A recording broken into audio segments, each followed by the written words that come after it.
Hi there. Yeah, this will be a mini series about me using DipTrace. This is not necessarily a tutorial, it's just, yeah, how I use DipTrace, okay? And maybe you find something useful, or maybe you see me something doing really, really stupid, and yeah, you can tell me in the comments.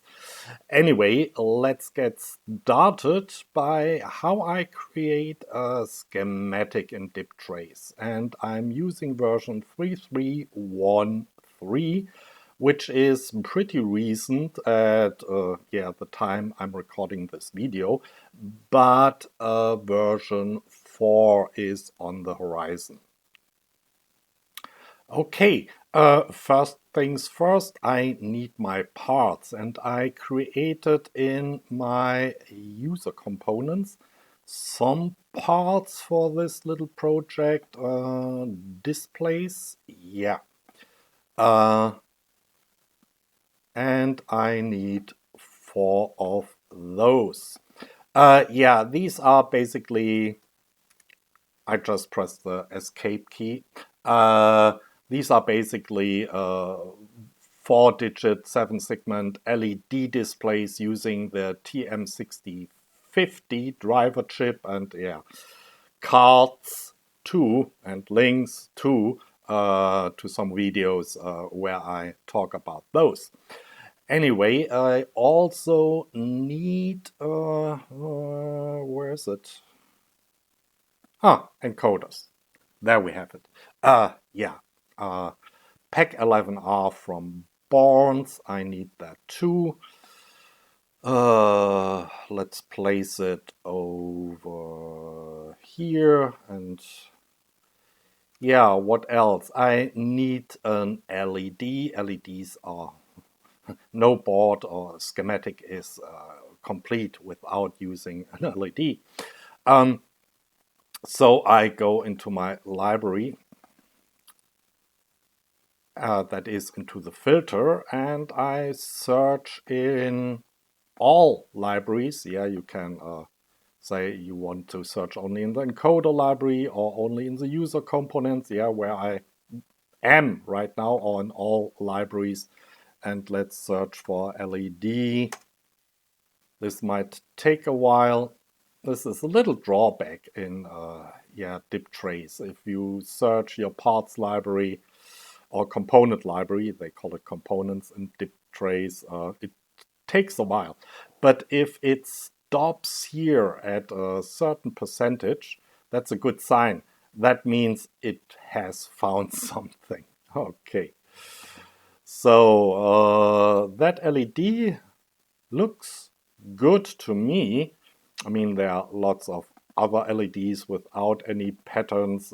Yeah, LEDs with patterns. Oh, maybe these are even better.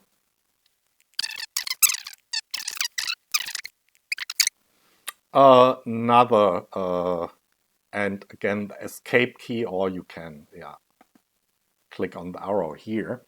Another drawback in DipTrace is really the libraries that come with it are a little bit disorganized.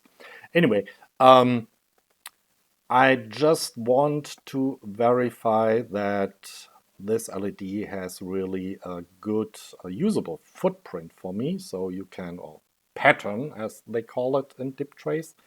And here you can check the pattern dimensions. So just go over it and you see, okay, X was minus 0.05 inch and Y is, and X is plus 0.05 inch. So yeah, the distance between the two pins is 0.1 inch. That's exactly what I want. And let's see, I need some other components. Yeah, but if I know I've used these components before, uh, often what I simply do is I open a recent schematic. Oh, okay. we do this the other way around. We go via the Start menu. Yeah, you've probably seen that project too.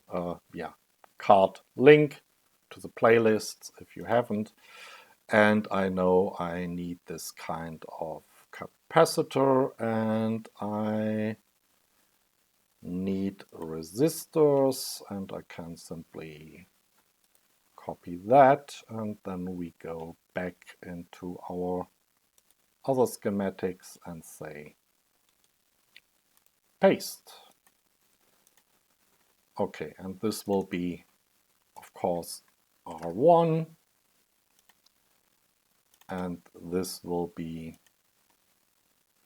C1. So we start with an enumeration at the very beginning, and just to be sure, let me check the attached pattern. That's a cap 5.08 millimeters, so 0.2 inches apart. Yeah, little ceramic jobby. That's okay. And the resistor pattern I have here is res 10.16. And that's 0.4 inches. Yeah, that's perfect. Small resistors. That's what I want. Okay, wonderful. Well, we're almost finished. Okay, copy. And I pressed Control Copy and Control V now. Here. And now I can start putting everything together. Oh, yeah, I forgot something. Let me go into the other circuit diagram again. I need, okay, from here, any power rail, and I need a ground rail. You can get these things also from the library, but yeah, I always go back to my old schematics to get that stuff. I want to call that 5 volts. And this is already ground. Yeah, perfect. Okay, so let's do the circuit. So this is a rotary switch. If I haven't mentioned it, yeah, card link to the video about rotary switches where, yeah, you can see how I developed the circuit around it.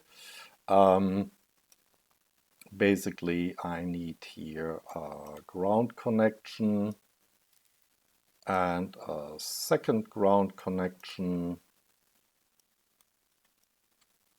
Yeah, that's what I always forget, to press escape or go back to simply the cursor mode when I'm in another mode in the software. Anyway, so far so good. Now we need resistors, and yeah, I need a 10K resistor here, 5%. Ah, let's take L1. 10K. Okay, and this. And yeah, you can rotate. Okay, but you can also do that with the R key, which is a wee bit more convenient. And this also goes to the 5-volt rail. And I have the connection here. So this is basically a pull-up resistor for built-in switch. Then I need my first capacitor, and this will be just, can I remember it? I think it was 1 nano. And before, sorry, I'm making mistakes. R2, this will be 100K. Okay, and now I need my C1. And C1 is also going to ground. And I normally like to do this kind of work when I can't do anything else, like when I'm traveling on the train. Okay, I need exactly the same on the other side, so yeah. Need more space here.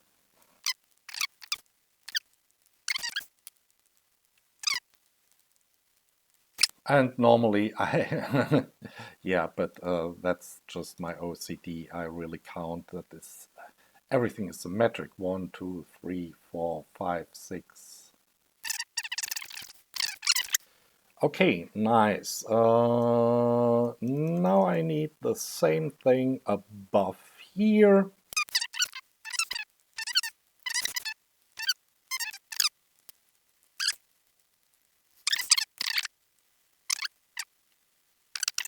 Now I have my rotary encoder finished with some pull-ups and RC filters. And this is going to some pads on the board. Yeah, not a connector because I don't have space for a connector, some pads. And let's see, my user library. Pad. That's what I want. And yeah, jumper 1, jumper 2, jumper 3, yeah, you could do that, but in my case, because I exactly know what their meaning is, I can say this is encoder A.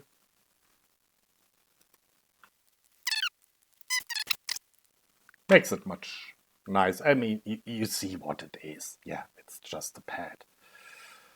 Okay, so switch was the top one. So then comes encoder A. And you see here, yeah, when I go over that net, that I don't have a connection here to the resistor. So somehow I fuckered up at that point. Okay, much better.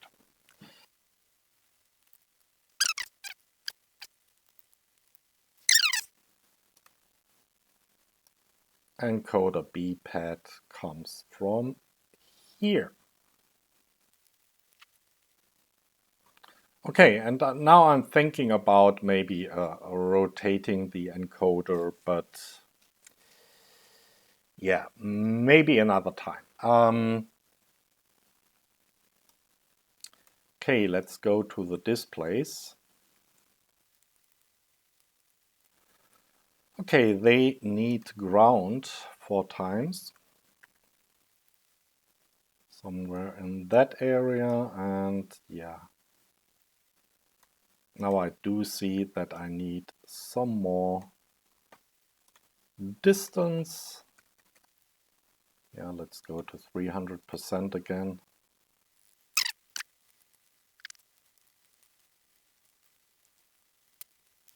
And I need VCC, so my 5-volt rail, I already got it here.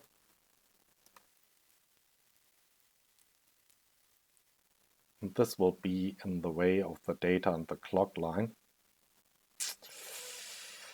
Decisions, decisions, decisions.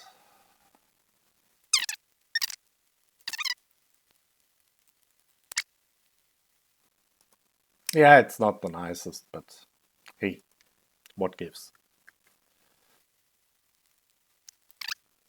I mean, you could, in theory, change ground and VCC on your component, but yeah, I'm not going through that trouble now.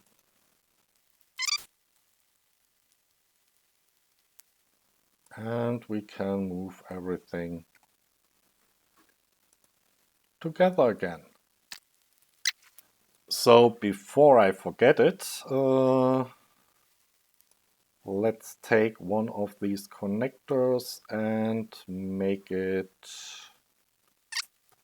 ground and 5 volts.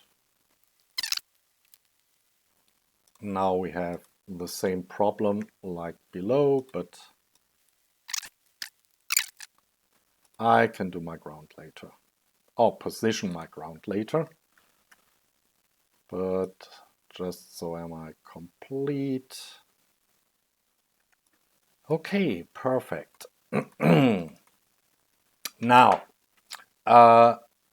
all data lines will be joined and they will go to a connector, and that one we call display data. And the displays, they do have all a specific function. I will probably rename them too. And now we just have to fiddle out the clock lines. And the first one will be set clock. Yeah, there is a you can call it U1, but yeah, I'm breaking here with all conventions because I have a display that will give me a set temperature. I have a display that will give me the temperature of a heater. I have a display, yeah, double click. You can double click or you can do it here. I have a display that's bath, and I have a fourth display that will also display temperature of an external sensor. Okay, that looks good. So we have the clock, we have the heater clock, bath, and yeah, that's for my laboratory water bath. If you haven't guessed yet, yeah, card link. And I need another clock line for my external display. And yeah, with the right mouse, I'm now, you can move your schematic too.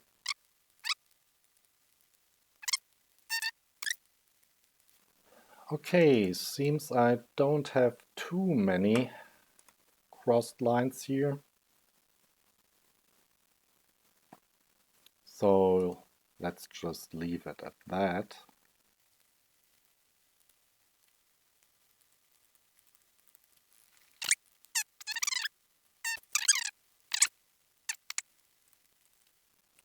Okay, done. This should be 1, 2, 3, 4, 5, 6, 7, 8, 9, 10 pins. Pads, not pins. Yeah, there will be a flat flex cable directly soldered to that board here. And now the only thing I really don't like is this portion here. Give me a second. I will try to, yeah, to rotate that. But before I do this, I should save my schematic under a name, and that's the laboratory water bath front panel version 1. See you in a minute. Okay, I let my OCD run free, and yeah, now I like it. But I think we forgot got something. I placed the LED somewhere here. So yeah, Design Manager. There you have all your parts, and if I look here, D1 LED, there it is. So yeah, to find it, we can simply double click it, and yeah, it was just out of our screen. That's no problem. Let's pull it somewhere down here, rotate it, yeah, R button. And we need another resistor. And yeah, I have to calculate the value for that resistor a little bit later. So let's leave it at kilo ohms. I'm sure it will be kilo ohms. And that diode is 1.8 volts, 2 milliamps. And we need our 5-volt rail. And we need ground. And we can place that somewhere where it's not in the way. We're almost done. Now, another thing I definitely like to do, because it will help your life when you're doing the layout later on, is to give all my networks a name. And yeah, here you have all the nets, and you see I don't have many nets, I mean 0 to 13, but my 5-volt net here is currently net 1, so let's make that 5-volt. And my ground net should be ground. Sorry. And encoder switch should be encoder switch and encoder A, and so forth.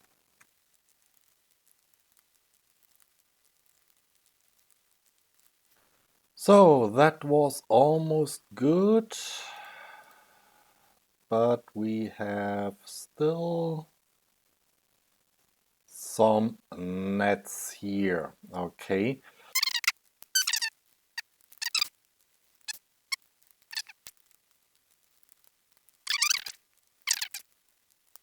Yeah, just because I can. And we only have one. I call that thing the LED. Yeah, I renamed the things here as display and then set heater bath X. And it's not really one switch, it's 3 switches, so I simply called that rotary encoder, and the LED is the LED. Okay, wonderful. Just let me display the value. Turn this a little bit more in. Okay, I think we're finished. Yeah. And that's how I usually create my schematics. Yeah, I will calculate that value and put it in here later, but yeah, that's it. Till next time, bye.